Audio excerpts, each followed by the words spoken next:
Funsie. Haha, Funsie. You know How's what I'm every- saying? How's everyone doing today? Welcome to episode 5 of Funsie. Wow, guys, it's been 5 weeks. In my hand, if you're watching YouTube, is Dog Dimmadome. owner of the That's right. Dimsdale Dim Dome. So I just want to show that off real quick. But yeah, how you guys been? It was an exciting weekend. We'll get to that later. But how y'all been doing? Dude, I'm so dandy. So friggin' dandy. No, actually, it's been good. It's actually probably been the busiest week I've had. Just everything going on with editing stuff and balancing my job and all my other things. So I'm sure we'll get into that later. But yeah, it's been exciting. Yeah. Well, write that down. I want to talk about that editing stuff thing. Ooh. Ooh. But yeah, so this is kind of random. Pre-icebreaker question to Sajko's actual icebreaker question. So you guys look like men who shave. Sajko, I don't know how often, probably never. But anyways, as you can as you can see, I don't have a lot of facial hair. Like, it doesn't look good. But so I need to shave. I've been using Harry's razors for the past 5 years, but they Not go sponsored. dull after 3 uses. I'm just trying, I need some recommendations. What do you guys use to shave where it goes dull? What This the is how you heck? Sounds wanted to like an open the ad read. episode? Yeah. Because I was like, oh, dude, I need to shave, but I got to start the podcast. So that's how we're For starting. those listening, this is a disc golf podcast. This is not a shaving podcast. Yeah, believe it or just not. so everyone knows. It can be, though, if you guys I- want that. Yeah. Let us know. I use the Norelco one blade, and I've used it for 4 years. And you only need to change the blade out every 6 months. Wait, one blade? You're using a straight razor? No, it's a electric razor. Oh. Dude, I was like, this man is a classic. Oh yeah, I thought he was doing the classic barber shop. That would be wild. Yeah, It's wait, called Ben- the one blade. Ben, are you Norelco saying that you one want a clean shave every time that you shave, or dude, what are it just you saying? gets dull after 3 tries with these hairy razors, and then it hurts, and then it's basically just ripping my hair out as opposed to shaving. So I feel like I have to switch it up. That's why I let it grow sometimes, is because it's just I don't look forward to ripping my hair out of my follicles. That's what it means to be a man. Now, just get an electric razor, man. Just set it to whatever you want. Just buzz it up, and then easy, done, clean it up. Yada yada. Yeah. But doesn't that make you Alexis the super wave. ishy? Ishy. No, not Itchy? at all. No, dude, it looks clean. I mean, I can't shave my face clean. Are you kidding me? I'll look like an egg. My head would just look like a straight egg. That's what I'm I saying. need something. I feel so maybe you weren't the right person. I mean, you probably shave your head a lot, but that's 2 different things. Yeah, Anyway, otherwise, it's like Dollar Shave Club, not sponsored. But it used to be good, but now it's kind of low key trash. Because same deal, it'll be 3 cuts, and then you're like, oh well, this thing is useless. And you yeah, just that's what Harry's throw it is. out. It's a subscription based kind of thing, where you get razors and I don't know. Anyways, Harry's, he made a lot of money. Yeah, so. really odd question. I'm sure everyone's been really dying to know this. Hey, at the beginning of episode 1, we said you're gonna get disc golf, but you might also not get disc golf. So they should expect this already. That's true. Last week was car talk. This week is Shavers Monthly. Yeah. So yeah, everything going well with y'all? Oh yeah, Josh, you didn't get to answer. Yeah. Sorry. No, it's terrible. I am doing great. Played a tournament this weekend, and I did not win, so that was sad. But- No. You Doing shot good. 10 something, right? Yeah, first round I shot Tell us about it. 10-12. Man, it's so disgusting. That was cool. So round 1, it was just couldn't miss. I was going insane, going nuts. So, The jump and putt. then round 2 was nothing. So I essentially shot -10 round 1, and ended up won. I felt like Casey White. I shot -10 round 1.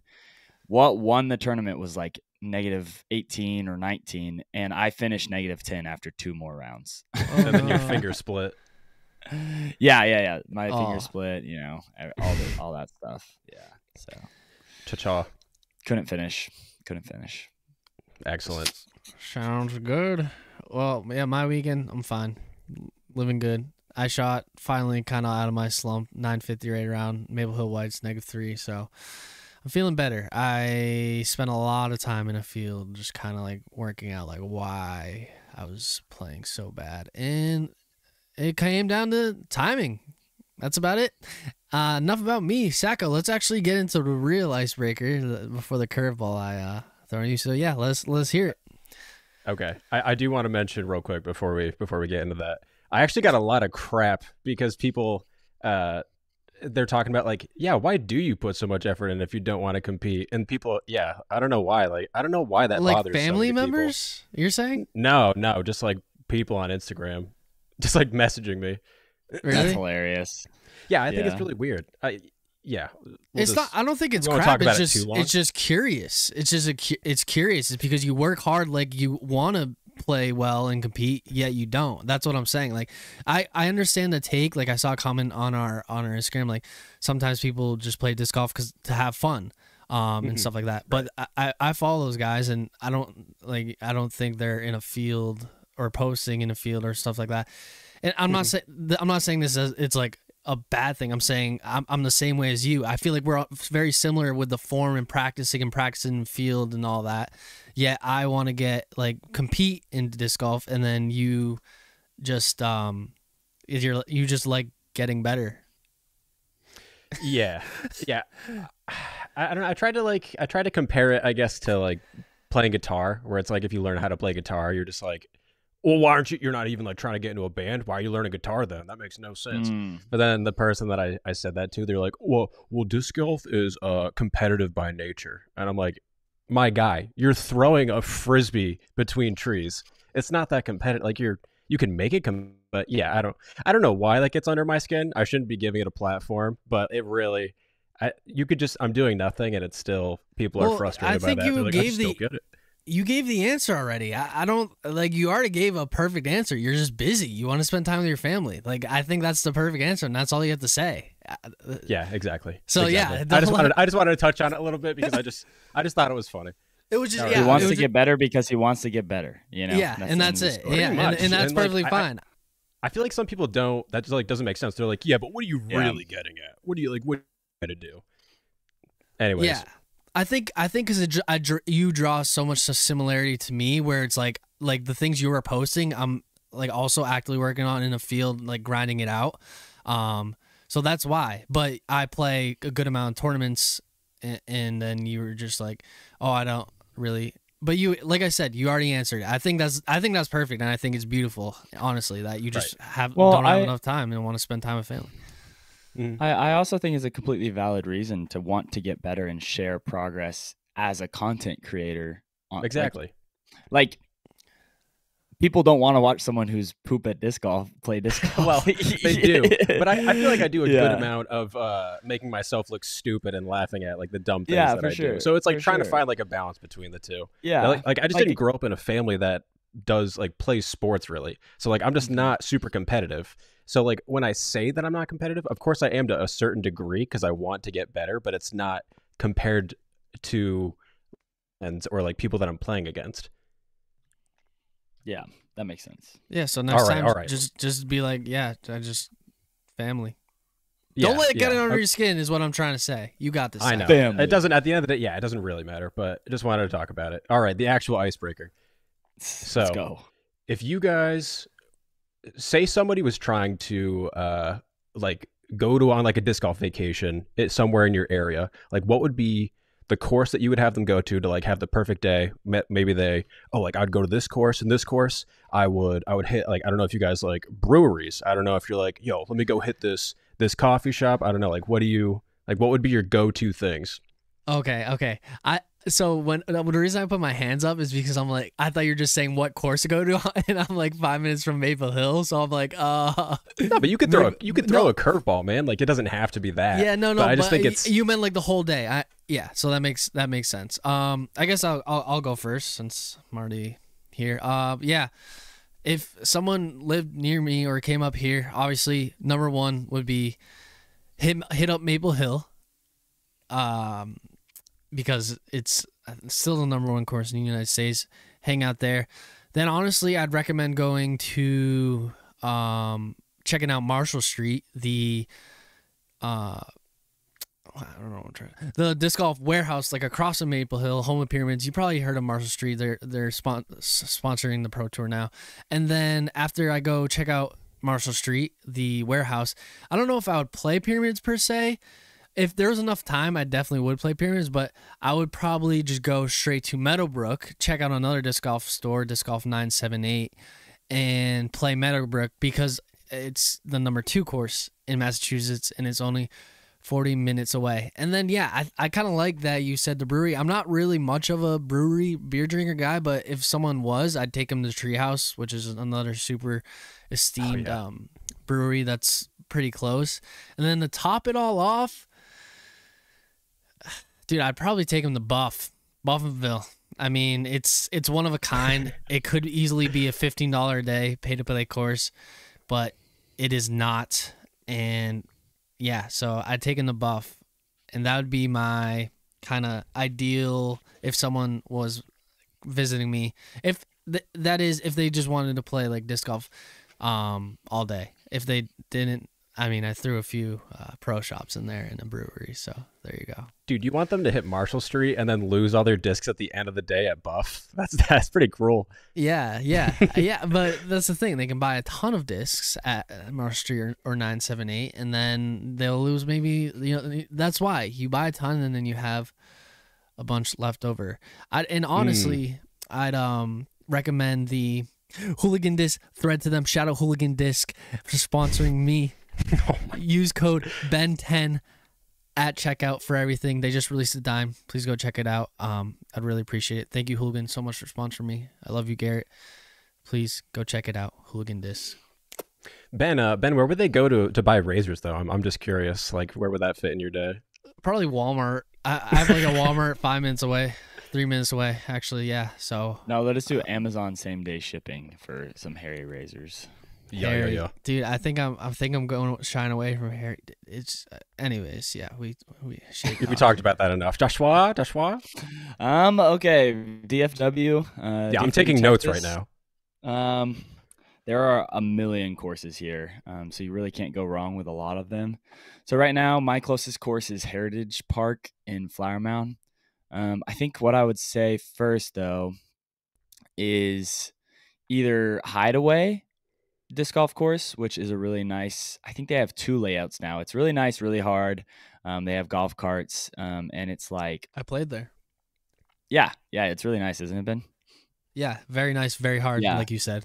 Yeah. So I would start at the Hideaway, and then I think I would go up to Harry Myers, which is where Ben and I played a tournament, and then I would come back to Central DFW and hit up Heritage because that's one of my favorites, but I think I'm a little bit biased. And then I think I would finish the day at Veterans Park in Arlington. There's like so many courses here. The thing about DFW is 2 people could live in DFW and they could live 2 hours apart because it's that big. Yeah. So like when I say let's drive to Harry Myers for me is like an hour and 15 minutes. Even though it's in DFW. So it's so hard to be like, I think we could easily fit in 4 rounds, but like Harry Myers is far from Hideaway, which is far from Veterans, which is far from Heritage. But those are some of my favorite courses that I have really. There's also a course down in, I think, Granbury. That's pretty well known. That's kind of like the Flying Armadillo where they have like a putt-putt course. I think it's called Dino Hills. They've done skins there. And so it's pretty popular as well. But there's a lot of really good courses here in DFW. Like if it's an 18-hole course here in DFW, I've played it and it's good. Like there hasn't been an 18-hole course that I've played in DFW that I'm like, this isn't very fun. Oh, another good one is Alex Clark up in McKinney. It's a pitch and putt course, kind of. Like it's the shortest hole is like 130 feet, but lots of ace runs, and it's a fun layout. So if you're just trying to have a chill, like really fun round with the boys, Alex Clark is the move. But yeah, to end the day, I would drive down to College Station, Texas, and take them to Armory Disc Golf Shop, and tell them to use code JMillie for 10% off, because Armory's the best, and that's where you should buy all your discs. Yes. Oh, you can also go online. That's where you need to shop Armory. But shout out Armory. They have all the discs that you would ever need. They got Hooli. They got Hooli gang. Yup, that's what I like to hear. Unreal. These boys are sellouts. I'm just kidding. You're about to do it in a minute, so. Yo. For myself, I think I would go down to. I think we'd go play. There's a place. Not too many people in Connecticut would put these words together. If you're trying to have a good day in Connecticut, you would probably go down to Mystic, which is like right along the ocean, and you would go hit Dragonfly Disc Golf, beautiful course, and then you're also in Mystic, Connecticut. So like there's so much food and drink and entertainment in that area. Like you could spend an entire day there, whether you're just shopping or I love coffee shops, and donuts. So I'd hit up like Deviant Donuts or something like that. Hit that up, go to Mystic Village. You could go to like Mystic Aquarium, dude, see some penguins. That's a good day. Yeah, you got one disc golf course in there. That's good enough.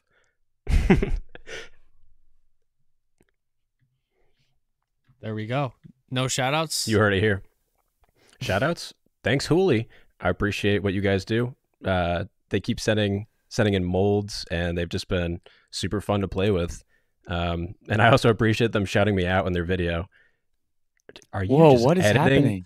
Happening? Ben is just razzing me. Dude, I look like I look like I'm the top 100% percentile of rosacea patients. All right, it's all for good those now. listening and not watching, Ben just turned up Sajko's saturation so high. Yeah, it's red. Yeah. Shout out Hooli. Well, I thought you were gonna shout out your new sponsor, which is why I was kind of. It's not a sponsor, and it's not something that I want to announce yet because I don't know if I can. But it's on your Instagram bio, though. That's why. Oh, I'll shout that out next time. I thought you were talking about. Oh, yeah. I was talking about different. I haven't. Yeah, I thought Ben was talking about something else. I haven't told Josh yet.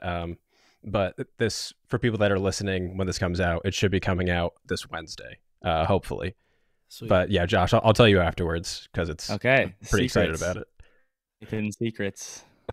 Yes. Yes. Alrighty. Anything else? Yeah, let's boys? talk about some FPO, some DDO FPO. Yeah, let's get into FPO. So yeah, DDO FPO was the way to go. It had. I ain't even a rapper. Bars. You should just click like for that. Click like, leave a comment. We like reading your comments. We read all your comments. So yeah, Missy Gannon takes it down in an aggregate playoff against Haley King. More on that later. So yeah, the field was missing Kristen Tatar, which I feel like this was a rest week for a lot of touring pros. Like, for example, I picked Drew Gibson to pop off. He just didn't show up. I didn't realize he wasn't going to show up. So yeah, it was kind of like a rest week for a lot. But for FPO, if you weren't watching FPO, it was a very, very exciting finish. There was about 4 holes left in the final round where you honestly didn't know who was going to win. There was, Emily Weatherman, Holland Hanley was right up there, Missy Gannon, Haley King. It was like, what is going to happen? And then on hole 18, Haley King is up by 1. She just has to stick the island and getting bounds, basically, and she could probably just lay up. And she leaves it short into the water. I was like, oh. It pained me. You saw it too, Sajko? Yeah, it pained me. Yeah. I was like, she has it in the bag. Back-to-back years. Yep. Psych. Yep, exactly. And that when she first threw a shot, I was like, "Oh, that's parked." I don't know how that just dropped. Like it must have been the camera illusion angle. It just dropped out of the sky and went into water. I was like, "No way!" But as a fan, that's kind of like what you want, and not like you don't want Haley to fail, but you're like, "Oh, like what's gonna happen next?" It's kind of like exciting again because we got a playoff. You want a playoff overtime, and it's always exciting. But yeah, the field it was strong and heating up, and we go to an aggregate playoff. Which, by the way, I can explain more about it after. But I did not know this was an aggregate playoff. I was at my tackle store. Just there, it was our 4-year anniversary actually, so that's pretty cool. Since being open, and I was just hanging out watching it on without the volume on. And I was like, okay, it's a playoff. And Missy, it's on 16th island hole. Missy throws it and just barely squeaks onto the island. I mean, barely. Like, it easily could have gone either way. And Haley pretty much parks it maybe 15, 20 feet away. And Missy circles edge. And I'm thinking, like, she has to make this or it's over. And she nails it. Death putt and all. And I was like, no way. Like, it was just such an exciting FPO finisher. And then Haley, puts it in, and I'm like, okay, we're going to the next one. And then the next one obviously wasn't exciting. I think Haley might have threw OB on her second shot or something like that. Not entirely sure, but yeah, by hole 2, Missy was up, I want to say, I believe 2 or 3 strokes. So what an aggregate playoff is you play 3 holes, and it's just like regular stroke play, and whoever gets the lowest score in those 3 holes wins and takes it down. So that's why I was so confused, because I was like, why isn't Missy celebrating right now after she tapped it in on hole 2 of the playoff? I was like, I feel like she just won, but I didn't know it was an aggregate playoff. But is that something new? Yeah, so I think Steve Dodge last year at the MVP Open wanted to do this when it was Kristen Tatar. It wasn't last year, sorry, 2 years ago. When it was Kristen Tatar versus Natalie Ryan. He wanted to do an aggregate playoff, but the PGA called it off. They're like, no, it's not happening. So I thought it was good riddance for the aggregate playoff, but I think this is the first time it was used in a Elite Series. I believe. Like I said, I wasn't able to hear it on commentary, but I believe it was. So we had Missy, she birdied the first 2 holes, and Haley birdied the first hole and then bogeyed the second. So yeah, and then after that it was like pretty much smooth sailing. Missy just parred, Haley parred, and boom, Missy took it down. Yeah. Before we go any further in FPO, I just want to hear your guys' opinions on kind of the event, and what you think of the new playoff format. I'll go. DDO this year kind of felt like the guinea pig of the tour. Because, like I said last week, no disrespect to all the people that take the time to put on this event, but it's probably the event that I'm the least excited to watch. But it ended up being really enjoyable this year. I don't know what's different, aside from it being purchased. And, we had Germ, that's for MPO. We had Germ commentating, and then we had Sarah Hokum for FPO.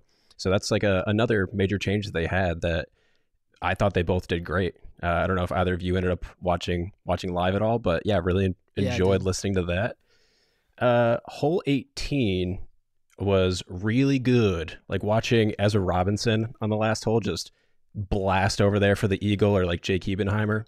That's just fun golf, just fun to watch. Yeah, and Ezra was kind of like pinched off. Didn't he have to throw like kind of below a tree? And yeah, that was incredible. Yeah, I think Missy did too. Like before going into the playoff, like on hole 18, I'm pretty sure she was kind of pinched as well, and then had to like throw under a low ceiling, and yeah, pretty much parked it on the island. Yeah, so I really enjoyed it this year. Josh? I mean, I didn't really keep up with it that well. just Dude, I mean, blowing up this man's why do you guys spot. act so surprised every time I say this? No, I don't Like know. it isn't something I do every time. I know. Because it's funny. Like I keep up with it, like, but I'm not as diehard as It's you guys good. are. It's good. Dude, we are. I'm like diehard. have you guys ever listened to that Crime Junkie podcast? No. Maybe not. But No. there's like crime podcasts I've listened to, and there's like one lady who knows her stuff, and then there's one lady who kind of just comes in unprepared to be like the ask wild card. questions and like ask questions and be like, oh, tell me more about that, or what's interesting about that. That's me when it comes to Pro Tour stuff. You know, Hey, I keep up with it, but like, you know, I didn't know there was an aggregate playoff. I didn't even know that was a thing that was possible. That sounds sick. It was pretty cool. I'm happy that they did that. I like that idea. Like sudden death is cool and all, but do you know, do they like have to decide before the tournament that it's going to be an aggregate playoff, or is it like I believe so. they finish yeah. the holes? Yeah, and you then have it's to. okay. I believe That's so. really Yeah. interesting. Yeah. I like it. I think it's cool. Sounds like it was interesting. I was tracking just, you know, mediocrely. I thought Ricky was going to take it down, and then it looks like he just tanked day 3. I guess we're not talking about MPO yet, but It's okay. We're pretty much there anyways. Yeah, we're almost there. DDO for me, part of the reason I didn't keep up with it well is like Nathan, I just don't really care about DDO very much. I was invested in Champions Cup, but I didn't care about DDO, and I think that's just because it left a sour taste in my mouth after the last few years. You know. So. Yeah, and the number of players that are not playing in this event would probably agree with you. Yeah. That's unfortunate. But hey, you know, it's tough. It's tough for Kansas because they don't really have trees, I don't believe, and it's just super flat. So yeah, it's kind of tough out there. They're doing their best. Like the course looked great. It looked great. Yeah, I'm in glad terms he of purchased interest. it. Yeah. In terms of interest, like visual interest of me watching, it's just not quite there. I mean, I can't necessarily say that that's their fault. I'm sure they're doing the best they can, but I'm excited to see what they do with it going forward. Trees cover Something definitely has to 5.5 change. million acres of Kansas, about 10% of the land area. That's pretty cool. Pretty cool fact. But yeah, well, see, we have facts here. I think it is changing because Jeremy Rusko, the owner of Dynamic Discs, that's why it's called Champions Landing now. He bought the entire venue. So I'm hoping I like what you said, the guinea pig. I'm hoping he's going to I think how DDO stays on the tour is more not gimmicky stuff, but more exciting stuff, more exciting layouts, more just pushing the envelope because, you know, it's tough to make. Like Portland Open is a golf course type Elite Series event, but it doesn't really feel like you're on a golf course. There's a lot of trees involved. There's a lot of shot shaping involved. Whereas DDO, it's like, okay, it's basically landing zones. I got to get here, then pitch up here, and that's why it can get not as boring, or it's kind of boring. But I think it has a place on the tour because, like we always said, we like variety. How Champions Cup was the woods of the woods, the abyss, and DDL was more just like get birdies and bomb, which I think has a place. I think its biggest struggle is its location, middle of Kansas, and then after we go over the OTB Open, well, technically there's going to be a Europe Elite Series after. We'll get to that later. But go to OTB Open, which is in California. So it just doesn't really... It's a hard sell. It's like, it's random. It's like, do I go to California early, get some rest, and like, you know, hang just out vibe and practice? in California? Yeah. Or do I go to DDO and then have to drive all the way to California? I can't wait to watch corn. Yeah, Come on. literally. You know what you finish. No, go ahead. Go ahead. I was just gonna talk more about FBO. Go ahead, Josh. I was just gonna say what I want to see, and DDO doesn't have to do it. It could be anywhere on the Pro Tour or a disc golf course, anywhere. I want to see a disc golf hole where you have to throw a thumber or a tomahawk, because that's a part of Let's everyone's go. game It's that like no one uses. Like it's forehand or backhand, and Jake Wolf is an outlier. And some people, like, I can throw a tomahawk like decent, but it's just not a shot you do. Like it's a scramble for the most part. But I want to see a disc golf hole that's designed where off the tee the shot is a tomahawk or a thumber. And I think that'd be fun if, like, DD's gonna freaking DDO's gonna change the layout a ton and be a guinea pig. That's just what I thought of. I was like, do a hole where Jake Wolf's just gonna get 6 strokes on the field because no one can throw a tomahawk. so. So are you saying that it would be mandatory, or are you saying maybe the course designer designs a hole so well that it makes it almost the like the best option for the player, where like Designs players the can do hole. other things? Yeah. I'm just thinking like a bush, like 15 feet in front of the tee pad. That's like high enough, and like there's no way you can get a roller or go around it. Like there's mandos on both sides of the bush or something stupid. It's amazing. And there's just a bush, and it's a tomahawk, or okay, maybe you go Sky Annie, but like you're risking it. I don't know. I just DDO just fully fun. memes out. They just have like Yeah, ridiculous yeah. holes. I think the closest one we have to that tomahawk is hole four golds at Maple Hill, that little dinky down super tunnel shot. I know Paul Macbeth Oh pretty yeah, much I know throws exactly what you're talking exclusively a thumber. I think something like that. I don't think anyone would design a thing where it's like this is the only option. I think that's kind of the beauty of disc golf. I know John Houck, for sure. that's kind of his huge design philosophy is multiple options. Some might be easier than others, but if you have a stronger forearm, he's going to give you a route. But yeah, I like your thinking. I don't know if they would ever implement that. Yeah, I don't know how they go about it. I get what you're saying, where it's kind of just like making. But there was that whole like Music City Open that was kind of like weird too. I don't know if you guys remember, where it's like a huge like Annie flex and come back. So I don't know. There's some funky holes coming on the tour as of late. Yeah. Mhm. Yeah, I dig it. I'm down with it. So MPO. well, I'll just finish up FPL real quick. Just a few tidbits. So I mentioned Emily Weatherman. She had a really solid showing. Shout out to her. I believe this is her first year officially on tour. And she's making a splash. I've heard her name. She's been up in contention like a few times, maybe round 1 and round 2, but this time she actually held on and had a chance to win, which is incredible. It's exciting to see all these young guns kind of making the name for themselves. And Eliezra, how we were saying, I believe she came in 9th, so it was her course, and she's 16 and already making waves. We also saw Lisa Fakis, who's a tour veteran. I mean, she's been grinding the tour for a while.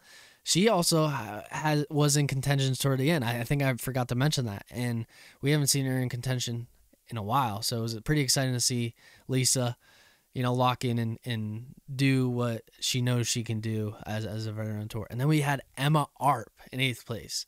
So I've never even heard of her. I know it looks like she's played a few pro tours here and there.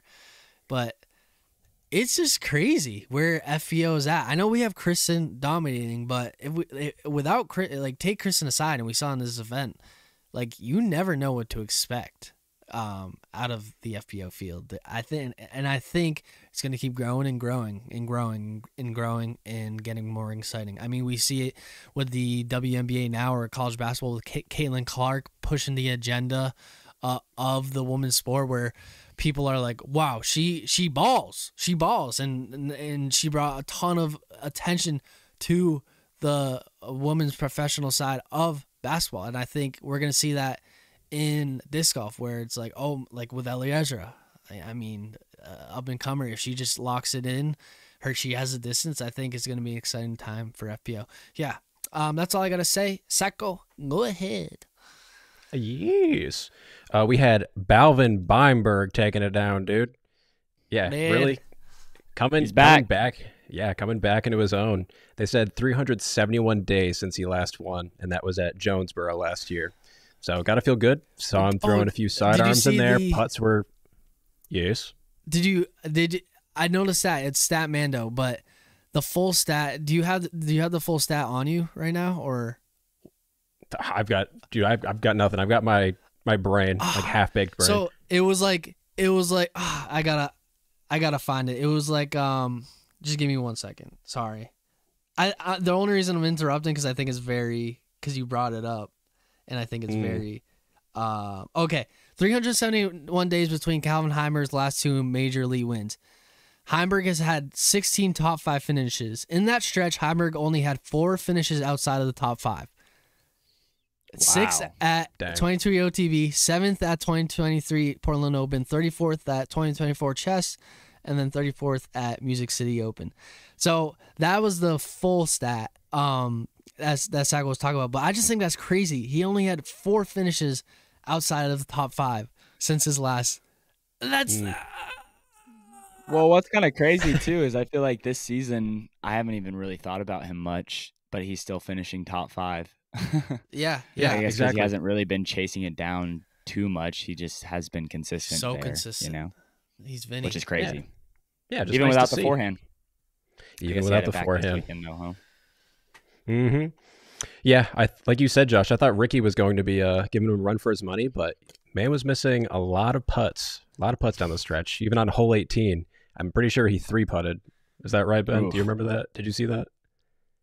He 3-putted. I'm pretty sure he landed on the island. He was like, "Oh, cash, gonna make this." Psych, goes long, and then he's like, "Oh, I got that comebacker." Psych, hit the cage, and then everyone's just like slow, tiny clap afterwards because he's the hometown hero there in the sense of like he's the dynamic boy. Yeah, he's the face of Dynamic Disc for sure. Yeah, I actually watched more FPO than MPO this week. Times are changing. Yeah, it just yes, sir. It just was more exciting. Basically, I mean, I agree. Calvin walked it in. It was like after a few holes on the first round for MPO, it was like Calvin really has to, mess up on a course that's pretty easy to not mess up. It's just play your positioning. Yeah, what is going on right now? So we've got Gavin Rathbun, I'm pretty sure he took 3rd place because Ricky had it, but then yeah, Gavin is really making a push, and it's like Lisa as well. Like they're 2 individuals that don't have direct disc manufacturing sponsors, and now they're like, okay, I got to work for it, and that's just me. I'm sure they've been working for it before that, but that's just me kind of guessing where they're like, okay, like we're pushing now. So yeah, that's pretty crazy. So yeah, that's why I said it was a story. So Gavin is now sponsored by Gateway. Oh, okay. So he got. I did see that. But yeah. at first, what you were right, Sajko. At first, at the beginning of the season, he was at Dynamic last year, and at the beginning of the season, he was sponsorless. And then he crushed it at Chess, and he was like, he started crushing it. And then I'm so surprised it took like Gateway to step in and be like, hey, we should sponsor you. I don't understand. Like if I was Innova or any of these top, I'm like, oh my goodness, this kid's back. He just had an injury. That's why he wasn't playing that great. But he's been playing solid. So huge scoop up for Gateway, in my opinion. Everyone's looking at Eagle coming back from his labrum tear, but they should be looking at Gavin. Like they're the labrum lads. Them and Paul McBeth. Yeah, man is doing work right now. It's fun he's to making see. a splash. And then you got Prez. Dude, you got Prez coming off of last week, and I did end up watching some of the practice round on Jomez, and Jerm's like, do you think that you're the champion of a major that throws the least far? And you're like kind of putting him on the spot, and he's like, maybe. And then here he comes, DDO. I know. The smash I wasn't course. expecting it. I wasn't expecting it. I was great. really impressed that Prez was up there. I'm like, dang, Prez can play. Yeah, bogey-free final round. Really just showing what matters. Just throw accurate, make your putts, know what the wind's doing. Dunzo. Was there anything else in MPO? I mean, I talked a little bit about Big Germ, and it was great. I'm sure when people heard that he was going to be announcing, everyone's just like, yeah, that makes sense. Like he's a huge reason, I'm sure, with COVID happening and then everyone following along with Jomez, like his voice just become synonymous. There we go. Synonymous with disc golf coverage. So to hear him now Yeah. just doing it live, it's great. Yeah, Makes it's what sense. he's meant. It's an easy transition. It's like once he Well, Nate retires. was on the mic last week, right? Yeah. Yes, he was. Yes, he was. And we had So, Terry there on the you go. ground. Kind of an Gomez. odd switch up. Put it in reverse, Terry. You get the Oh, Lord. reference? Yeah, I do. That's I do. a great video. That's great. But yeah, we got some people going over to Europe next week, correct? Or is that 2 weeks? I believe it's next week. The next, at least, yeah, it's next week. In 2 weeks is OTB, but yeah, we got people going to Europe. I don't know, Sajko, if you have any information on that, let us know. I don't. I kind of liked the question that you had put up just about why you think players are going over there. I was kind of thinking about that a little bit. Because you're right. It's expensive. Yeah, I can take it. So it's gonna be next week is the Copenhagen Open. And we have players such as, so these players are foregoing a solid amount of the season. So we have the Copenhagen Open May 10th to May 12th, and then the Turku Open June 14th and 16th, and then the Swedish Open June 28th and June 30th, and then the Krokel Open July 12th and July 14th. Those are big gaps. But these are elite series. So and then European Disc Golf Festival July 26th, July 28th, and then I don't know when the European Open is. Okay, so it's July 18th. But yeah, it is big it is big gaps. So but this week is the Copenhagen Open, and we have pros from the United States as well as European pros such as Lori Lehtinen, Niklas Jesse Niemanen, but we have U.S. pros such as Barsby, Yuli, and Chris Clemens playing in this, and it counts as an elite series, and it's this weekend. So yeah, like Sajko mentioned, what do we think about elite series being in Europe at the same time as the U.S. ones?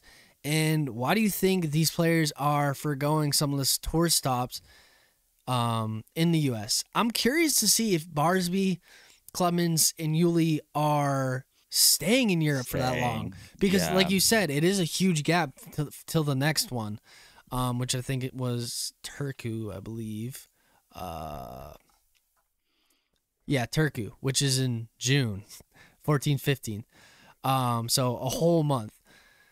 So I'm curious to see if they're just going there to. So it makes sense. I'll go first. It makes sense. I think it's more of it's a weaker field and it counts as a elite series. I think if I'm a pro, like Yuli and Barsby, these are legends of our games that have been around forever. And I don't know if Yuli even has an elite series win. So I think it makes sense if Yuli can, knock one down and finally get an elite series win, and no one can take it away from him, because even though it's a weaker field, it's still an elite series win. I think that's a huge reason he might be going over, but I think that's a huge reason for most of them. You get to play in Europe and potentially call yourself an elite series champion. Right. But yeah, I'm curious if they're gonna come back and then go back to the European Open, because I don't see them coming back and then not going back. Any of the questions that I just asked, any comments from y'all about it? I think those two people that you mentioned Barsby and Yuli. Those are two seasoned pros on the tour, and I'm sure it gets kind of old year after year playing the exact same spots over and over. That's a good So point. I'm sure it's nice to just shake it up, and as long as you can afford it, just go to a new place and see something different, experience a different walk of life a little bit. But yeah, I agree with what you're saying. Just play in a weaker field and maybe take down an elite series. Yeah, I mean, if you have the funds, like, why not go out there? But it does it does seem pretty absurd that, like, if they're gonna fly out there, then fly back, and then fly out there again, and then fly back. Like, tickets to Europe are not cheap. It's like $1,000 probably round trip.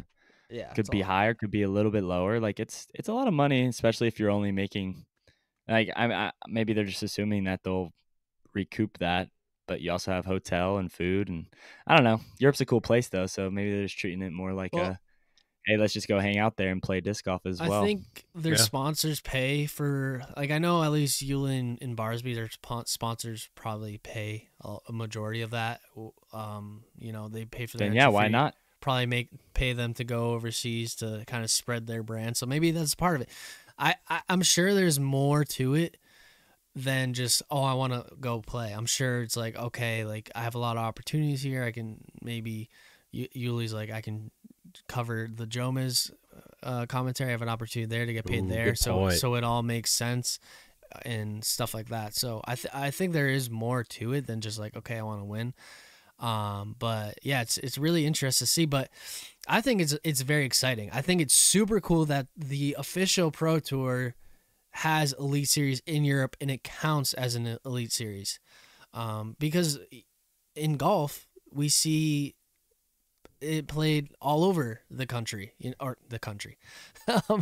all over the world, where there's these huge events all over. And I think as disc golf grows more and more, I think we're going to start to see more esteemed events outside of the US that it's like, okay, I need to go this, I need to win it. And European Open's already one of them because it's a major, but I think maybe of an event before the European Open, like PCS Sula was always before the European Open. Maybe that starts to become more of a esteem, like I want to win this Pro Tour. It would mean a lot. So I think it is super cool that the Pro Tour is doing this, and it just embodies the growth of the sport and how fast things are rising, that we have a ton of Elite Series in Europe. Well, you said something earlier, like there's not 2 Elite Series happening this weekend, right? It's just the European one. Yeah. So when I say during the US one, I mean like they're not flying back the next week to go to the OTB Open. Maybe they are. I mean, I'd be very impressed. But I mean, like those guys are going to the Copenhagen Open, and then next week after that is the OTB Open. So either they're flying right back and not really getting any practice. Well, they might just put like an A tier up there or something. Yeah, I don't know. I think they are. I think they'll. Yeah. But that's what I'm saying. The next one is so far away. So I'm curious if they're coming back or just staying there. They might. I think this is just speculation. I think they're probably, like you said, they're probably going to stay there, play a few events, and I don't know. European Open is in July. I don't know.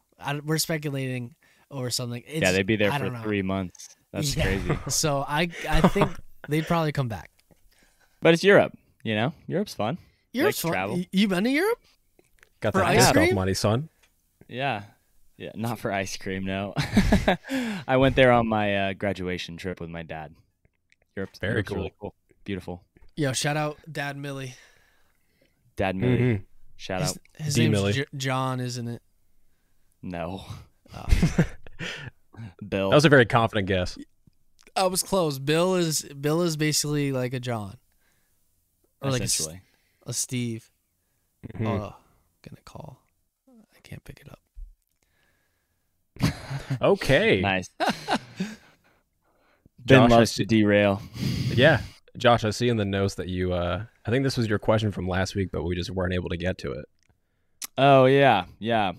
What did I write down? I wrote down what are our thoughts on the state of disc golf content right now? So, like, I don't know. Like, what do you guys think? I'll have you guys say your opinions first. Like, thoughts on like 18-hole challenge videos, 18 holes casual rounds. Like, I feel like like most pros can just post a very casual video and get a ton of views. Like Anthony Barella's videos aren't like super edited with a big purpose. It's kind of just them playing disc golf, and he pulls a ton of views just because he's good at disc golf and wins events. And then like even smaller creators, a lot of them just not smaller creators, even like non-professional disc golf creators kind of just post 18-hole videos, sometimes with a purpose, sometimes not. Like, what do you like? Is that where our sport should stay? Like, I think there's I'll say my opinion in a little bit. You guys go first. Oh man, that's a lot. Yeah. I think for someone like AB or Simon, we obviously know that they're insanely good. So I think a lot of viewers don't really care what the video is edited like. Like Paul Ulibarri, perfect example, records everything on his iPhone and joked about how he will edit an entire video in like 15, 20 minutes. And That's wild. I know like some of it can be maybe like kind of grainy a little bit, or maybe he's not putting in like a lot of editing time for like a polished product, we'll say. But because people know who he is, he's across every platform, whether it's podcast or you're watching him on Jomez, listening to him on Jomez, you want to watch him because you know who he is. Whereas just random Joe Schmo doing, like, if they're just a normal challenge and nothing else, that's probably pretty boring unless they're doing an insane twist. So this is like on a side note. I think if you obviously you want the best product when you go out to record, right? But maybe you don't do everything that you particularly want to do. So if you're really good at editing, you can like really save the footage that you take with how ridiculous or your style of editing is, or how much you add to it in post. But obviously you can only do so much. So I think that kind of, for us mere mortals, kind of helps like balance the tables a little bit. I have so many thoughts that I don't even know if I can really really put them into words, like cohesive thoughts right now. But yeah, I feel like that's really my takeaway at the moment. I dig it. Do you want to share, Ben? Or yeah, I can share. Yeah, so I think let me just reread the question. It was, do we like 18 holes? So yeah, I think I touched on this a little bit last week, but yeah, I think I love 18 holes when it's professionals. I think it's my favorite content to watch personally, but that's just who I am. Yeah, personally, it's the content I want to watch because I want to get better at disc golf. I want to get as good as I can, and I really enjoy. The whole reason I love disc golf so much is because I love watching the pros play. So if I can see a casual AB round, Simon round, I'm all for it, because it's just nice to see them kind of just throw. But that's one element to it, and just kind of do unique things in a unique way that you don't really see on the professional polished DGPT, you know, where they're trying to throw max distance, or like Simon throwing at your favorite local course, seeing how he shreds it up. But yeah, it's probably my favorite if you're a pro. I think if you're not a pro, I think it's fine. I still think you should do it, and if that's something you want to do. I just don't think you're going to get as much engagement as if you did something more unique, you know, content-wise, kind of like what Jay Millie's doing, or what I'm doing, or what Sajko's doing. That's like all three of us are kind of making content on the YouTube sphere where it's disc golf related, but it's not based on our performance. It's more, you know, how many lost discs am I going to get returned in this period? Do people return discs? So I think do what you're most passionate about and what you love. But if you're not that great in playing 18 holes, it's just human nature. You want to watch the pros. I don't want to watch. It's just like in golf. I want to watch Rory McIlroy play. I don't want to watch the local guy who has like a plus 20 handicap play 18 holes, unless I have to go to a tournament that weekend and I've never played it and I want to see it, and you're like the only thing. But yeah, I think there's room for all sorts of content. I think we need the 18 holes. I think we need the 18 hole challenge. I will say I don't like the challenge 18 holes. Me personally, like if a pro does like disc dice or something like that, I personally don't enjoy it, but that's only because I want to see them play to their best potential and study them and study how they're throwing and all that. But I think as an amateur playing a casual round, I think that challenge might get more content, and might get more engagement to your channel because you're doing something unique. So I'd much rather see like an amateur do like something crazy, like I ate 12 hot chips and played a round of disc golf. Like I'd click on that, and if you're playing, I would click on that. I just wouldn't watch you personally just do a casual 18. But I think like Anthony Bodanza has done it perfectly, where he's done all sorts of stuff, and a lot of it is him playing a course. And I think that's because he earned his way to be a prominent figure where people want to pay attention and see how he plays. So I know that was a really long answer, but I think it just comes down to do what you like, and you know, if you want to keep doing 18 holes, just keep doing it, plugging away. You might not get your instant results right off the bat, but if you keep working hard and keep doing it, then you will get a fan base that wants to watch you play 18 holes. And I guess that's what I'm trying to say. Off the bat, I wouldn't want to watch just a random person I've never seen before play, but if it was any pro, I would do it. I think I think real quick, as like an amateur, everyone has to start somewhere. So I think 18-hole playthroughs will always be the basis of content in disc golf. Correct. Yeah. But if you are an amateur and you're trying to start somewhere, you have to work, I think, extra hard to make it as interesting as possible to get people to want to watch you.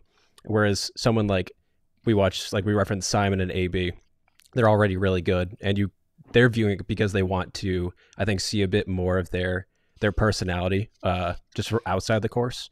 Whereas like just being random Joe Schmo, you have to give them a reason to want to watch you, and then over time they'll begin to like you and maybe view you like those two that I mentioned.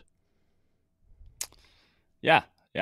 I mean, I agree with what both of you guys are saying. Like, I think 18 holes of disc golf is always going to have a place in disc golf content, regardless of if you're a pro or an amateur. People are just going to do it, and people are going to watch it regardless, you know.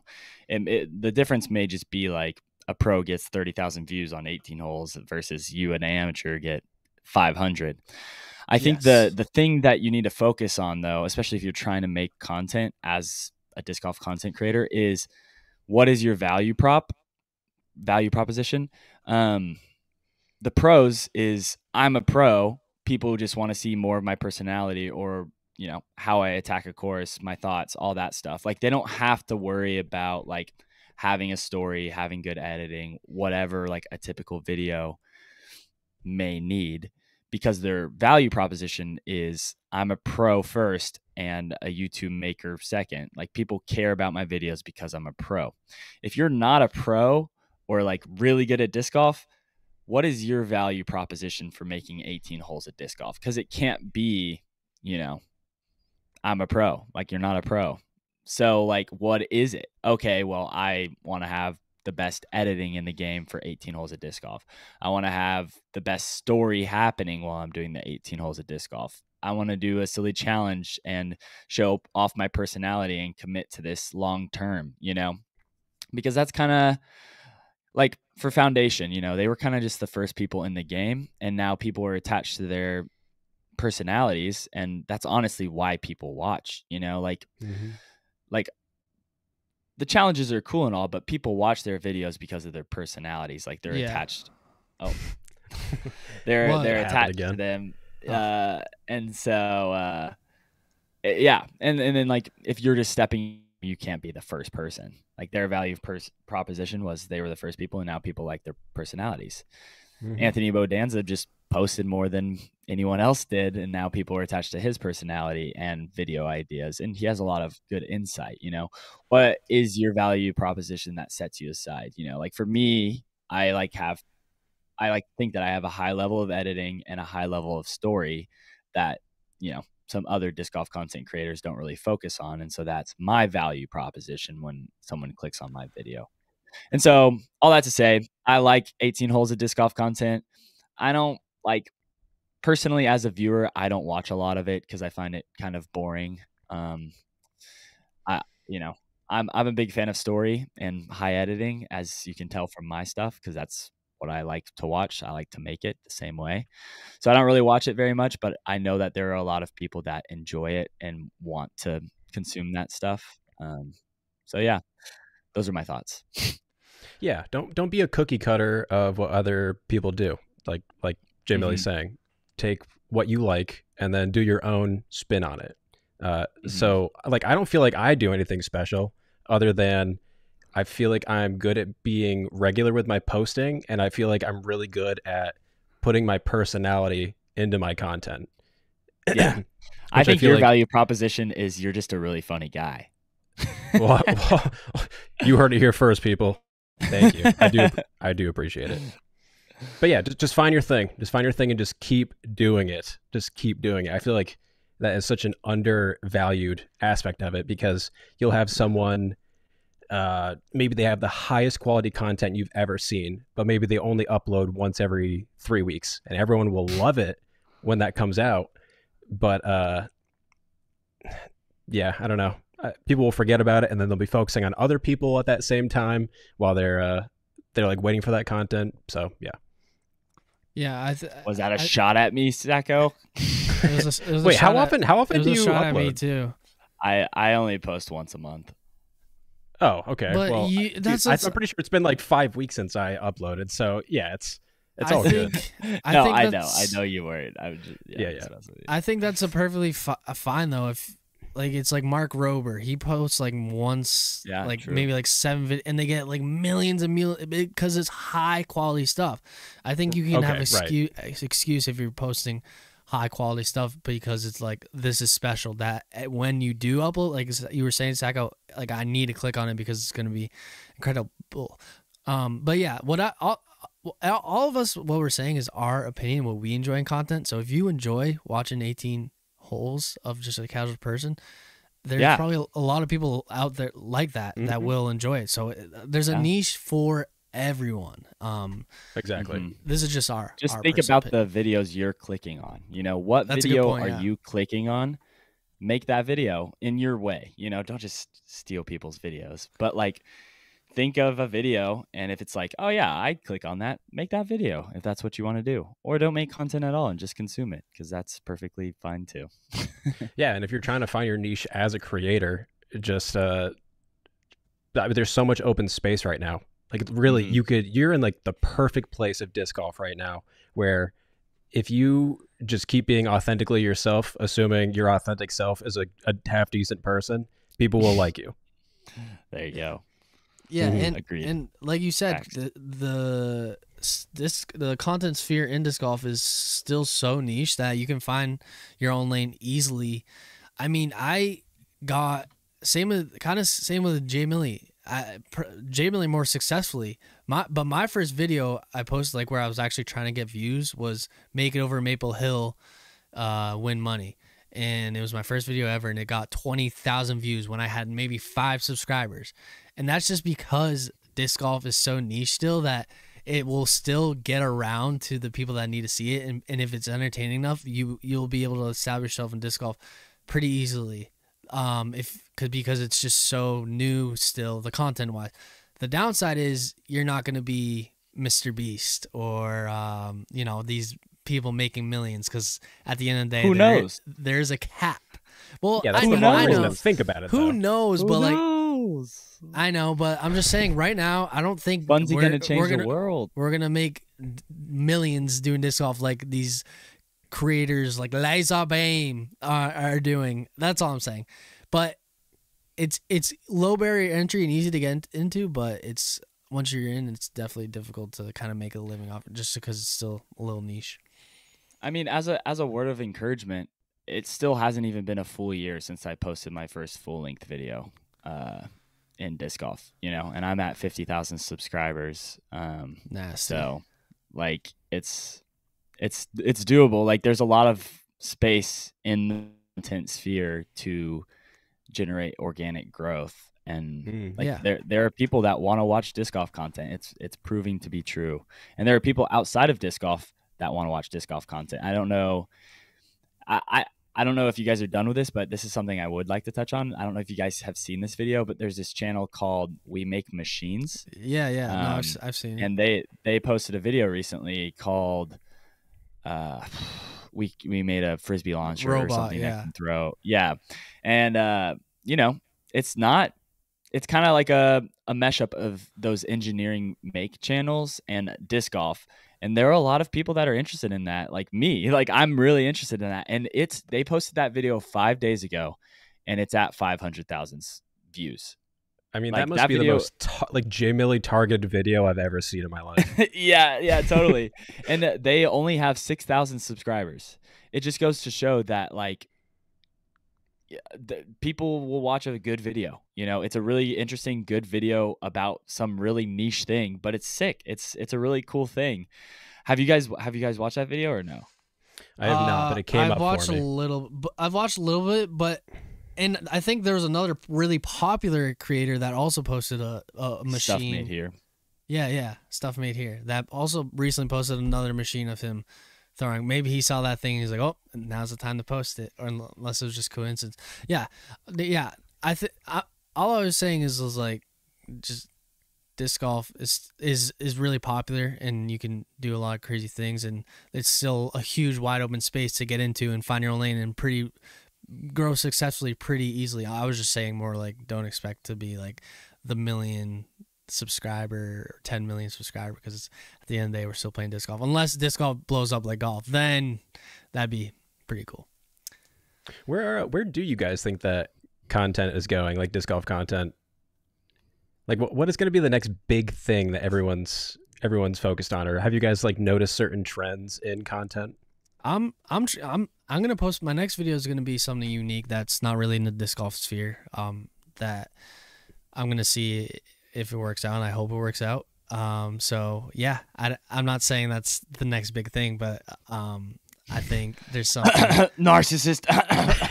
Big things 2024, look big out. Things. No, I mean, I think off the bat it'll probably get like barely any views, but if I'm consistent with it, I think it'll start to get decent following. Hopefully that's the goal. But yeah, I think so. When it comes out, you'll see. But I think I have some cool things coming up. I know that didn't answer your question, but so that means that you've consciously put an effort to trying something out and just like adjusting your style. Is that what you're saying? Yeah. To just try something new, because at the end of the, I spent a lot of money on I just released a video, disc golf challenges for cash. I spent a lot of money on it, and it only has and I see only comparatively, but it has six, let's just call it 7,000. It probably has 7,000 now, but it's at 6.8. And that's great, and it's incredible, and I'm very appreciative. 7,000 isn't no slouch, but I'm just saying, I need more. Monetarily wise, the rate of return was not great. So where I'm going with this is that I want to also sprinkle in other videos that might not have to do with giving away money or these challenges, between those challenge videos, to kind of post, kind of like you're saying, post more consistently, but also switch things up to kind of grow the brand and channel. Just because the challenge ones giving money, it's a lot of money, and it takes a lot of time. So I don't want to just post every 3 months of just one thing. I want to start posting more consistently. So that's why I'm kind of trying to switch it up and do more, is because I just want to. Nathan asked a question about the trends in disc golf content, and Ben just talked about his own content. Well, I said I didn't answer the question, so I mean, I was just saying. I know. I was just saying more I think I have something unique that disc golf hasn't seen yet. Yeah, I'm excited, dude. I don't know what it is. I'm excited for that. I think how I kind of have viewed it, and not that I'm a wizard on it at all, but how I've kind of viewed it is, it seems like disc golf tends to follow the YouTube flow of the meta, just a little bit behind, by actually a lot of bit behind. So 18 holes of disc golf content is almost just like a vlog where you're playing disc golf, and vlogging was popular 10, 15 years ago. It's kind of coming back a little bit. And then, after that came challenge videos after vlogging. It kind of transitioned to challenge videos where people would, I don't know, drink 100 Cokes or something. And then, so that's kind of where disc golf content went a little bit, with still lingering things. And then after that, it seems like where YouTube went was trying to focus a lot more on stories and storylines, not necessarily if it's a challenge or a vlog or whatever. So I kind of think that's where disc golf content has been going recently, especially with your videos, Sajko. that's a story. Like it's like a question and you're answering that question. And for the longest time, it's just been like, let's play disc golf. And you didn't even really play disc golf in that video, you know, like you No, not did that a much. little bit. Yeah, but it's a disc golf video. And so I think that where disc golf content is going right now is people are valuing stories more and more, while all the other stuff is still doing fine because that has always been it. But like in terms of like trends, like I don't think there's anything massive that's like looming over the horizon. And this clip may bite me in like a year or two when there's some huge new trend that is the wave that everyone's doing. But yeah, I just yeah, Ben's new video is about to shock the world. I'm just kidding. But yeah, so I just think that disc golf content follows the YouTube trends just a little bit behind, and that's probably how it'll be for a long time. So just if you see a trend, like a trend, quote unquote, like a video style doing well in some other niche or just in YouTube in general, try it out in disc golf. Like it'll work, you know, like it's proven. It will definitely work. That's what I was saying. That's why it's kind of easier. I mean, same with Sajko. He posted a video that was interesting, unique, and different, and he had 0 subscribers, and it got 3,000, or it might be, I don't even know how much. I saw it was at 3,000. I don't even know either. But that's a lot of viewers for someone that had 0 subscribers and seeing it on their subscriber list. It was literally just recommended. So yeah, that's sick. If you want to get into content, now's the time. Just, you know, make it creative, unique, and like Jay Millie said, follow the trends. I think that's the most important, because if it works somewhere else, it'll work in disc golf. Yeah. What are your thoughts, Nathan? Where do you think it's going? I chose to ask this question. I didn't even think about it myself, really. I do think there's a big shift, anyways, like not really answering your question. I do think there's a big shift that will be happening in the next couple of years, where we kind of go away from, I don't want to say away from pros, but I think a lot of people are going to be looking to creators. Let's say like a big disc golf content creator. They'll probably have more pull than like a mid-level pro in the field. And people may look to them, and I think we'll start to see more maybe like discs with content creators or cool collabs like that. Because we're starting to see that now with Broderick, and then you see with like Birdie Disc Golf Supply, and then you see Anthony Bedanza doing that as well with the Marvel. So kind of cool to see. But yeah, I think we'll kind of shift a little bit more towards that. Yeah, I agree. I also think that like with Bodanza, I feel like he's a little bit trailblazer for this, but I think it's going to be way more common as the sport continues to grow. I think people are going to start having like way more direct connection to pros and be like way more invested in their journey. Because, you know, if you're someone trying to go pro, start documenting your journey. And the people that are there with you day one are going to be the hardest ride or dies for you when, you know, you're finishing top 10, top 15. You know, and so like Bodanza, I think he ended up having like an DDO compared to like his Waco finish.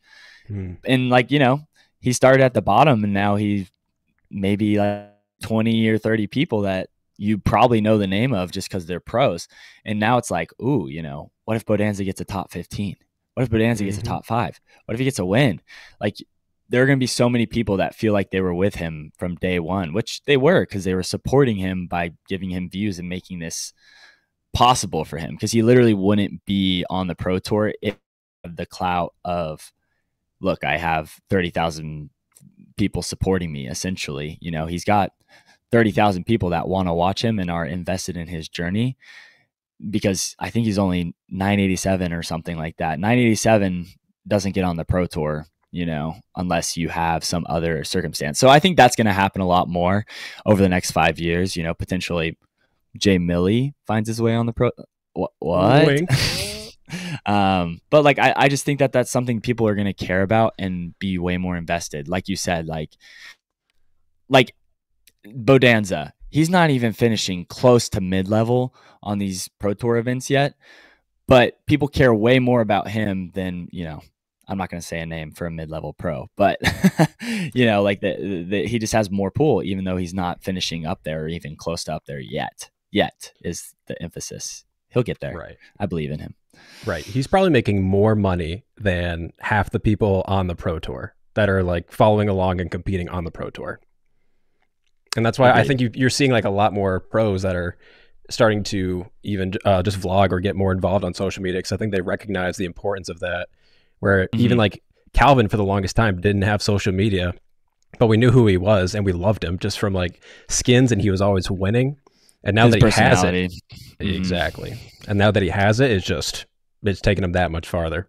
Well, that's like the difference maker, like being the GOAT is sick, but like when we can see that you're just like a generally funny human, generally, good human, like seeing your personality is what takes it a step further for people.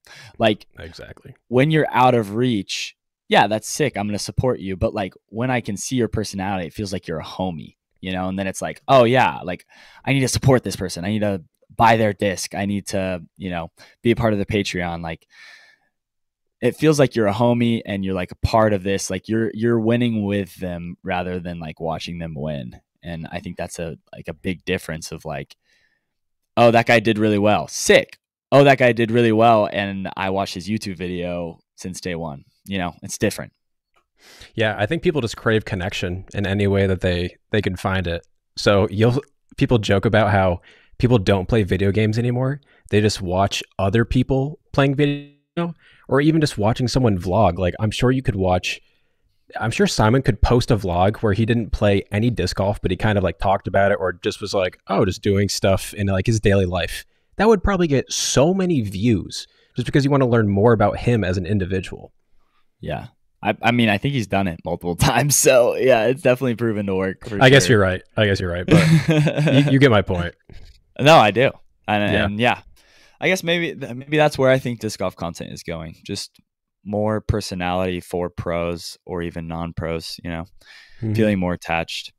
If anyone listening watches my videos, you are my homie. You are collectively a Funsie homie, a Funsie folk. Dap him up through the screen right now or through the speaker. My dog. You're my dog. Cool. A Benny boy.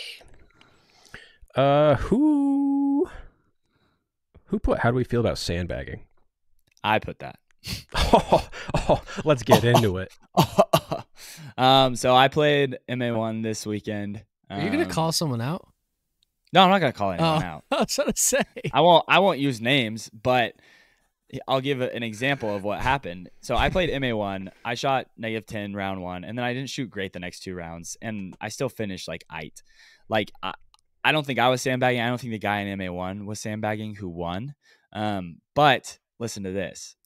My friend in MA2 was playing MA2, and he shot eight. He didn't shoot great day one. And MA2 and MA3 were playing the same layout. The leader in MA2 shot -7. This was like a 50-person field in every category. He shot -7. The top 15 guys in MA3 shot better. The top 15 guys. There was multiple guys in MA3 that shot like 970, 980. Many guys who averaged that the entire tournament. Like I just don't see a world like where, I don't know, like maybe it was just like a crazy weekend for some reason, but like how does that happen? Like if you win in a division and you're consistently up there, just move up. I don't know. It's just absurd to me. I feel like the biggest zone that sandbagging happens in is MA3, and it happens on accident a decent bit because like my first tournament I played MA3 just because I didn't know anything, and I shot like 960 and I beat the field by like 10 strokes, and I was like, frick, I should have started in a different division. And I feel like I'd like to think that that's a valid excuse. I just didn't know that I needed to start in a higher division, and so maybe that's what happened with those 15 guys, right? This first tournament, and they're doing that, but I just don't see a world where that's the case. And I just feel like MA2 is such an intermediary division that people don't like to go to MA2. Like they just want to stay in MA3 or, jump to MA1.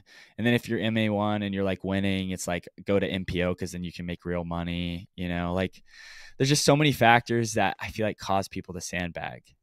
Yeah. Oh, there's my opinion. What do you guys think? I can kind of touch on that. I think if you're on intentionally sandbagging just to be like, oh, I want to beat the field and make money, like funny money, then yeah, that's like just move up. You're not getting better. You're not doing anything for yourself. But I think, like you were saying, I think a lot of like the ME3 players are on accident where it's just like where they are probably decent, but they're still probably MA3 caliber.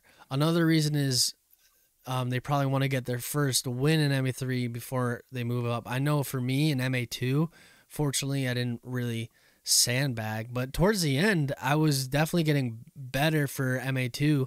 And once I got a win, once I got the final win, I was just like, yeah, I'm moving. I have to move up.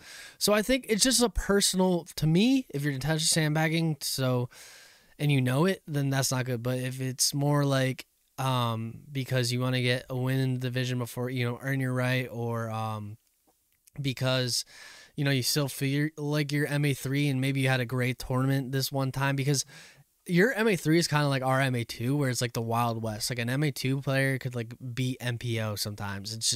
It's crazy because it's just kind of chance sometimes where these MA2 players pop up. And the final caveat, I think, where it's kind of okay to maybe sandbag, not okay, but is if you're actually want to do an amateur major. Then again, you can move up to MPO, but I think if you're going to do... You can decline your cash. Yeah, decline cash. But if you're going to do an amateur major and you still kind of feel like you're on the higher end of MA1, I think that's okay to like kind of just still, like, not get ready to take the jump yet until that major. I think that makes sense, because I know a lot of guys have told me personally, like they kind of miss their MA1 days. Like these are esteemed pros, local pros that are nasty, like 10s rated, and they miss their MA1 days and kind of wish they didn't move up as quick.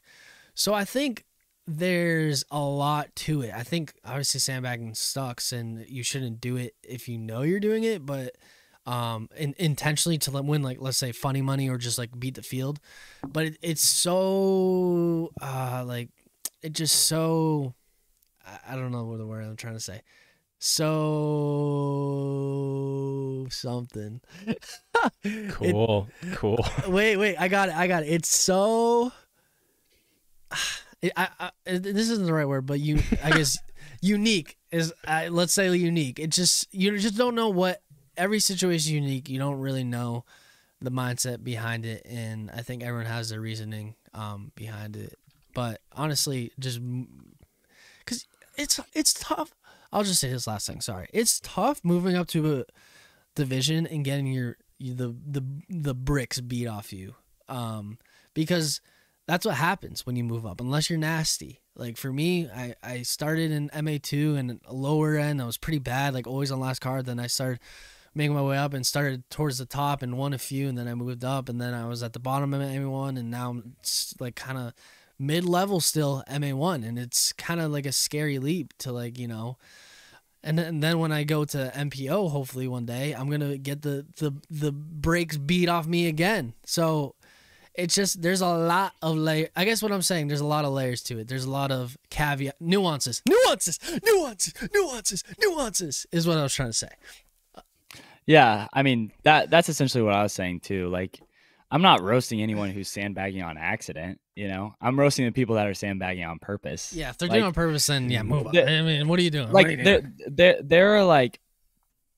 there are literally measures in play so you can't sandbag. If your rating's above a certain rating, you can't play in certain divisions. So like, I understand, like, some people are just gonna have good days and like, shoot insane randomly. Conditions are great, but it just seemed like this tournament that it was just an absurd like amount of people, and I was just like, there's no way. Like some of you guys probably know your MA2, but no, like if you sandbag on accident, completely understand. Just be careful. Like there are a lot of people that are trying to compete and, have fun out there. And like when they're playing their best and they're playing in the right division and then they get beat by 10 strokes, it's a little demoralizing. It's like, what the heck? I feel like I played my A game and then boom, lose by 10 strokes to a guy who probably should have been in a higher division. Mm-hmm. It's just when like the person in MA3 wins and they would have probably won in MA2 too, or they would have got second or third in MA2. That's when I'm like, yeah, brother, you probably should have moved up. So I don't know. All those guys that you're talking about that did like do really well, they should move up the next event probably, even if they didn't win. Yeah. And I guess that would be a good telltale if they beat MA1 or MA2 by like 10 strokes and are still playing MA3. That would be a good telltale. Yeah. Yeah. So the guy who won MA3 would have gotten second by 1 stroke in MA2. Like for me, that's just like a no-brainer that you should move up probably. But yeah, well, maybe he just needed the win. Tough. He needed the win to move up. Yeah, exactly. It's tough. There's a lot of nuances to it. I don't know. There's not a complete answer. I think personally, I enjoy personally just competing in general. So if Paul Macbeth wants to come down to MA1 and try and beat me, I mean, I'll be a little sad and disappointed that I'm probably not going to beat him, but I like the challenge. So that makes the win that much sweeter if you do ever beat a Sandbagger.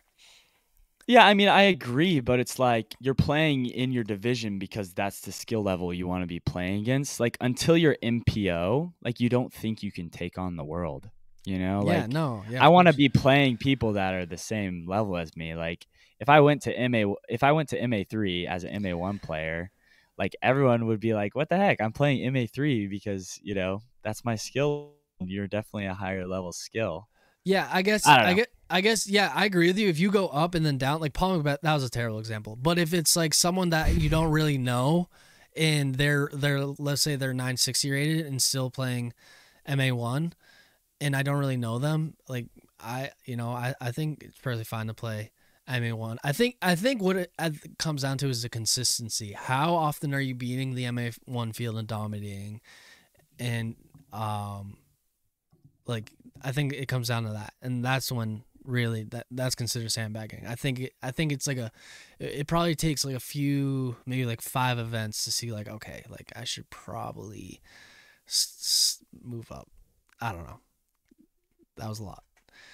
I agree. Yeah, I need to move up. I just want to win one before I move up. Yeah, there you go. Perfect. But that's the thing. You're a person that I don't think you need to move up. Yeah, you're higher rated, but I don't think it's crazy that you're in MA1. I can't finish. Means. I'm not looking at you and being like, dude, this guy should be MPO. Like, no, you'd probably get smacked around in MPO. For sure. That's what I'm saying. So that's why I think it's okay for you to be in MA1. Same with me. I mean, I'd get smacked, but yeah, it's a touchy subject. It's got like there's really no correct opinion. I just wanted to talk about it because I thought it was really interesting. Yeah, I think it's tough because there will always be people that try to take advantage of systems that are in place. And honestly, if you're going to take the time to sandbag or play way lower than your skill level because you want to win or for some other crappy reason, it's just sad. Yeah. Maybe don't. Yeah. Yep. That's the end of it. I've said my piece. Mm-hmm. All right. Let's get into. We gotta wrap this up. Sajko, you got the fan submitted question of the week. So I'm pivoting a little bit right here. So I don't have like a fan submitted question of the week per se. I do, but I chose to do this.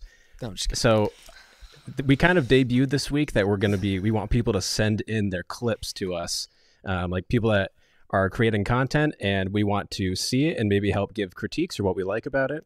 And I think we got a lot of submissions, so thank you for all the people that sent those. But at the same time, I think some people misunderstood what we were trying to do, and they sent us in videos of their form, and they're like, yo, tell me what's up. Like, can you help me? I'll give form critiques. Yeah, so I want pretty much share. This goes out to those people. Did you have like maybe a tip for your backhand or something that you're like kind of a eureka moment, we'll call it? or something that like really helped you that you would like to share with others? There's so much. Okay, well, here's what I'll share. I've been on this journey for 3 years of trying to get the ultimate backhand, working hard on timing, practicing a lot, filming myself a lot, so much so to a detriment where I'm thinking about my form.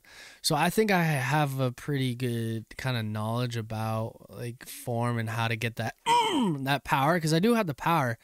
It's just sometimes my timing is off. So something that I'm learning right now is that I can throw just as hard, maybe sacrifice like 30 feet with if I go slower and get my timing correct, because I'm way more accurate. It feels better, and it just all around better and it looks better. So I think that'd be my biggest advice is slow, because Gannon Burr used to always tell it to me, because I always thought like I want to throw so far, so I'd run up and go like, huh! and then I'd be fully reached back and my leg wouldn't even be touching the ground, and I'd be bent over like, and my front leg wouldn't be touching the ground till like a second later, and then it would screw my timing, and then I'd like dip and all that.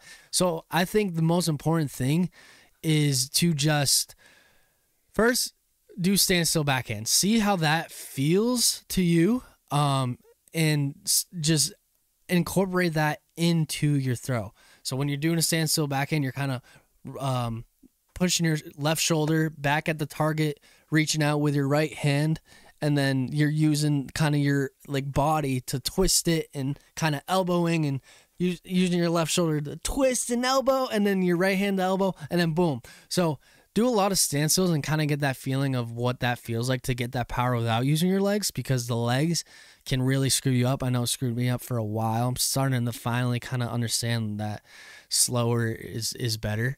And because I can get my timing and my legs together, and then start to incorporate that into the small run up. But I will say it's just going to take a lot. It's going to take a lot. You're going to study a lot of pros.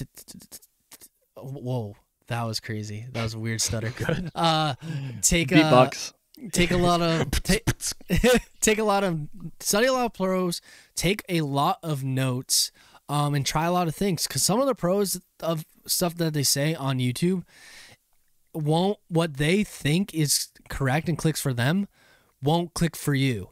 And I'm not saying they're incorrect, the pros on YouTube. I'm just saying that the way they feel it in their body and think that they're doing might be a different cue for you to do the same exact thing that they're doing.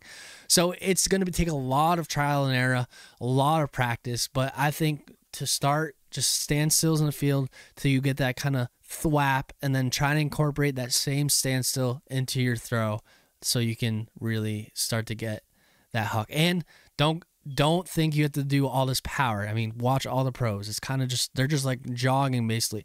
Not even. They're like walking up, and then like Silas Schultz is a perfect example. Shout out Silas. He bombs 550 feet, but his run up is very slow and methodical. It's at that last thing when he's reaching back, and then he pulls through. That's when it gets fast. But his run up, he's making sure his timing is correct. Boom. J Money Millie. We're doing backhand specific or everything? I guess whatever works for you. Like maybe if it's like a putting tip or sidearm, like so. Whatever. I would say one of my biggest tips is for sidearm or forehand or whatever, side hand, whatever you want to call it. Flick. I had the worst forehand ever for the longest time, and I just had so much trouble with it. And so my base tip is when you're like trying to throw a forehand, just stomp your front foot as you're like whipping through. Because that like really helped me like start generating some whip and like spin. And it just helped me get the nose angle right. Like it's just like a really simple tip that kind of helps you like get like a few things right just by focusing on one thing. And so like stomping your front foot as you're like whipping the disc through is a good tip. And that's my tip. That's actually I'll go off of that too. That's actually a great tip, because I think that insinuates kind of that's something I struggle with. I kind of would start my forehand before my leg hit the ground, which is I would throw nose up. But when I focus on getting my foot down, and then throwing, it would got more of a whip in my arm, and I got a lot more power. So what Jay Million's saying is 100% correct. Stomp and then throw, but it's like it's kind of in the same. It's not stomp then throw. It's like just make sure you're not throwing before the stomp. Yeah. I mean, I think if you watch like Big Germ, like that's kind of who, most people watch to try to learn forehand, right? Like he kind of has like a skip and then a stomp, and like so I started doing a skip and a stomp when I was trying to learn it, and that is just what unlocked it for me. Like once I started doing that, everything just started making sense. Like skip and a stomp. I think a big issue I had early on was like, oh, they said to hold my elbow here and pull my arm through like this. And so I was trying to think about 10 things Terrible. while I was throwing. And realistically, the best advice is just to do what feels natural. And it'll like, if you focus on one thing while doing what feels natural, it'll start working out. Like that's kind of where I got, like if you look on the Pro Tour, there's not two people who have the same exact form. Like something's going to work different for you than it's going to work for me. There's going to be similarities, but it's never going to be the same. And you can get to the same basket that I get to in a completely different way. So do what feels natural. Like if you are noticing like one specific thing's messed up, work on that one specific thing while just doing everything else the same. And that's how you get better, rather than, oh, I need to hold my elbow here and pull through like this and I can't whip until I stomp, like if you're thinking about all those things, you're just gonna turf it, Yeah. And I can again go off that. You're saying some good stuff. So literally what you're describing has been me for the past 3 years, and it's gotten me to a good place where I can throw pretty far and my form's decent enough. I mean, even when I was playing with you in Texas, Jay Millie, like I wasn't even thinking about where my shot was going. I was thinking about my, like you were saying, my elbow has to be here at a certain time and I have to, throw here, because I just felt so off. And that's something I've always struggled with, is it's gotten me, my thing about form that much has got me to a good place where I can throw much further than the average am.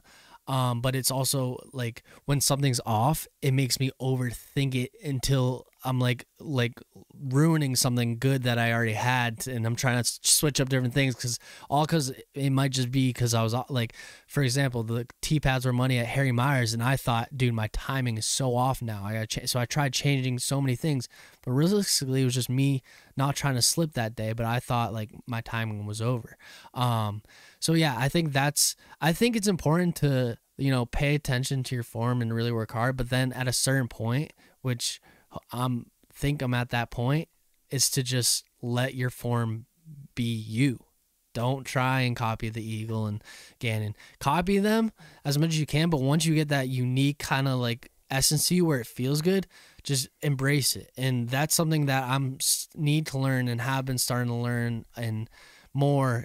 And I think that's why I shot very well in the last tournament. I just didn't think about form. I practiced a lot on the field the previous week to get out of slump because someone was wrong. But then once I figured that out, I just didn't think about form, and I shot like a 950 solid round. And I hit a lot of good gaps, and that's because I just did what felt natural. And I think that's the journey that I'm on now, is I need to start doing what feels natural without thinking about form, and throwing off the tee without thinking about form, and just get better at golf. Because, if I keep thinking about form, I'm always going to change it. I'm never going to get good because it is always going to be something new. You just got to kind of feel it out naturally and let it come to you. At a certain point, I think it's important also to like listen to Overthrow and listen to the pros to get like the good fundamentals and basics. But you'll know once you're at that point where it feels kind of like, all right, like this feels like right. Now it's time to learn how to play some.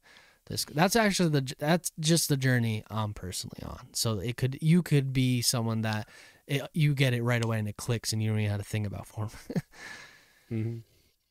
I think the big thing for me, and I'm gonna talk about backhand.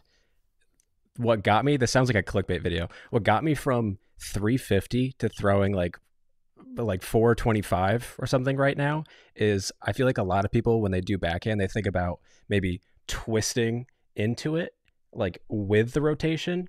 And I feel like what I started doing is I started pushing with my back leg, but then I was kind of resisting the rotation with my hips and upper body.